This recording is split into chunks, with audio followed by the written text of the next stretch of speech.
Kakaibang speed dating ang sinubukan ng mga single sa California sa Amerika. Literal na nag-chill kasi sila sa date. Yan ang speed dating sa ice bath sa Santa Monica.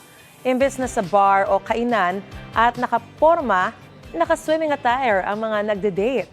Magkakasama sila na uupo sa loob ng maliit na tub na nagyayelong tubig. Tinawag ang event na yan na Icebreakers. Binigyan sila ng waterproof cards na may mga tanong para tuloy-tuloy ang pag-uusap ng nagde-date sa loob ng 3 minuto. Ang ice bath ay sikat sa athletes dahil nakakatulong daw ito sa recovery ng kanilang katawan. Mga kapuso, para una ka sa mga balita, mag-subscribe sa GMA Integrated News sa YouTube. Sa mga kapuso abroad, subaybayan niyo po kami sa GMA Pinoy TV at sa www.gmanews.tv.